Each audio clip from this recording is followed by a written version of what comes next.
Most people only think about their blood type when they're filling out a hospital form or donating blood. Outside of that, it's just a letter, A, B, or O, that sits in the back of their mind and does nothing. But that letter is doing something in your body every single day. It's influencing how easily your blood clots. It's shaping how your gut responds to certain bacteria. It's connected to your risk for heart disease, stomach ulcers, cognitive decline, and even how your body handles viral infections. This is decades of peer-reviewed research published in major medical journals that most patients never hear about during a routine checkup. Not because it isn't real, but because there's rarely time to get into it. So let's get into it now. Your blood type is determined by protein markers called antigens that sit on the surface of your red blood cells. You inherited them from your parents before you were born, and they've been with you every second since.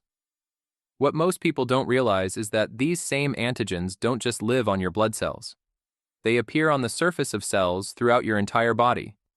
In your gut lining, your blood vessels, your heart tissue, and parts of your brain. That means your blood type is quietly interacting with the bacteria in your digestive system, the way your immune system responds to infections, how your hormones behave under stress, and how well blood flows through your smallest vessels. The biology is different depending on which type you are. Not slightly different, meaningfully different. Let's start with the heart, because this is where the evidence is strongest. If your blood type is A, B, or AB, research shows you carry a significantly higher risk of developing coronary artery disease compared to people with type O. A major study published in the journal Arteriosclerosis, Thrombosis, and Vascular Biology, which tracked hundreds of thousands of people over multiple decades, confirmed this connection. It's not a fringe finding.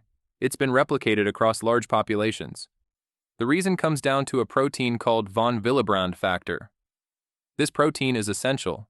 It helps your blood clot when you're injured, which is how you stop bleeding. But people with non-O blood types naturally produce higher levels of it. And when von Willebrand factor stays chronically elevated, it increases the tendency for blood to clot inside your vessels, the arteries feeding your heart and brain. That type of internal clotting is what triggers most heart attacks and strokes. People with type O blood produce lower baseline levels of this protein. That's a meaningful biological advantage when it comes to cardiovascular risk. It doesn't make type O people immune to heart disease. Lifestyle still drives the majority of risk. But their baseline clotting activity is quieter. If you're type A, B, or AB, your cardiovascular system needs a little extra attention. Not fear. Attention. Keeping blood pressure controlled, staying physically active, and managing chronic inflammation become even more important for you than the general population. Now let's talk about your digestive system. Your blood type antigens line the walls of your stomach and intestines. That means they affect which bacteria can attach to your gut and how strongly. This has real clinical consequences. People with type O blood have a higher susceptibility to H. pylori, the bacterium responsible for most peptic ulcers. The surface of the type O stomach lining contains specific receptors that H. pylori binds to more easily than in other blood types. This is why stomach ulcers are disproportionately common in type O individuals. If you're type O and you've had recurring stomach pain, a burning sensation when your stomach is empty, or unexplained nausea, this is worth bringing up with your doctor.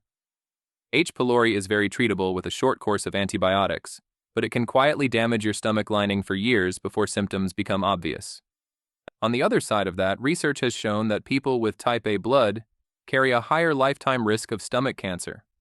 The exact mechanism is still being studied, but it appears that the A antigen on the stomach's surface may create an environment that promotes abnormal cellular changes over time. This is why people with type A blood benefit from being consistent about screenings if they have a family history of GI disease, and from taking inflammation in their diet seriously as an ongoing habit, not a temporary fix. Your blood type also shapes how your body responds to stress, and this is something that almost never comes up in clinical conversations. People with blood type A have naturally higher baseline levels of cortisol. Cortisol is your primary stress hormone. It's not the enemy. You need it to function. But when cortisol stays elevated over long periods, it begins to damage blood vessel walls, suppress immune activity, disrupt sleep architecture, and drive fat accumulation in the abdominal region. That kind of fat, called visceral fat, surrounds your organs, and drives inflammation in a way that subcutaneous fat doesn't. What's important to understand is that type A individuals don't necessarily feel more stressed than other people. Their nervous system simply has a higher default setting. After a stressful event, their cortisol recovery takes longer. The stress response lingers even when the stressor is gone. Over years, that chronic cortisol exposure contributes to high blood pressure, digestive problems, weakened immunity, and metabolic issues. If your blood type is A and you're living with sustained, unmanaged stress, at work, in relationships, financially, that stress is doing more physical damage to you than it would to someone with a different blood type. Managing it is not a wellness lifestyle choice. For you, it's a medical one. Type O individuals experience stress differently. Their baseline cortisol is lower, but when something threatening happens, they produce higher levels of adrenaline, epinephrine, more quickly. They tend to react more intensely in the moment but recover faster once the threat passes. The health risk for type O under stress shows up differently, as hyperactivity, difficulty with stillness, impulsive decision-making, and difficulty down-regulating. If you're type O and you notice that you're always driven, always in motion, always chasing the next thing, that's partly biology. Learning to genuinely rest is as important for your long-term health as any supplement. Let's address something that put blood type research back into public conversation in a serious way: a global respiratory pandemic that reached nearly every country on Earth. Multiple large studies, from Denmark, China, and a major genomic analysis published in the New England Journal of Medicine, all found a consistent pattern. Blood type O was associated with lower risk of severe respiratory illness during that outbreak, while type A was associated with higher risk of serious outcomes and ICU admission. The leading explanation involves the natural antibodies that type O individuals carry. People with type O blood carry antibodies against both A and B antigens, because they carry neither. Some researchers believe these antibodies may partially interfere with how certain viruses attach to human cells. It's not immunity, it's a modest but consistent biological advantage. And this pattern isn't new. Similar findings have been observed with other respiratory viruses, going back to studies from the 1950s and 60s. People with AB blood carry both A and B antigens, which gives them universal plasma donor status.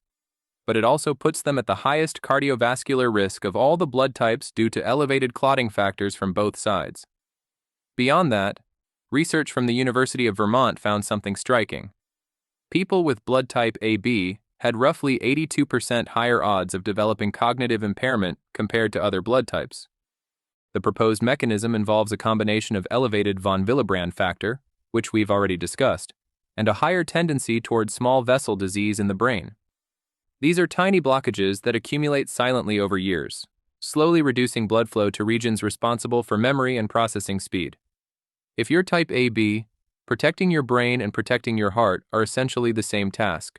Controlling blood pressure, staying physically active, and keeping inflammation managed are your highest leverage actions for long-term cognitive health. So what should you actually do with all of this? If you don't know your blood type, find out. Your doctor can test it, or you can use an at-home blood typing kit. It's basic biological information that belongs in your personal health file the same way your cholesterol numbers do. If you're type A or AB, your priorities are cardiovascular health and stress management. Track your blood pressure. Ask about your clotting tendency if you have family history of heart disease or stroke. And take seriously the idea that chronic psychological stress creates physical damage because, in your case, the biology supports that strongly. If you're type O, pay attention to your digestive health. Don't ignore recurring stomach symptoms. Get tested for H. pylori if you have any reason to suspect it. Your gut lining is more vulnerable to that particular bacterium, and early treatment protects you from the long-term damage it causes. If you're type B, the research is less voluminous, but some studies have pointed toward modest elevations in pancreatic risk and certain metabolic patterns. Staying ahead of blood sugar regulation and avoiding prolonged high-sugar diets is prudent for any blood type, but especially worth prioritizing here. Across all 4 blood types, one thing remains constant. Inflammation is the accelerant underneath every disease process we've talked about today. Elevated blood pressure, clotting, cortisol, bacterial overgrowth in the gut, small vessel disease in the brain, chronic inflammation makes every one of these worse. Whole foods, consistent movement, quality sleep, and managed stress aren't bonus points on a wellness checklist. They are the floor your blood type biology either builds on or collapses through.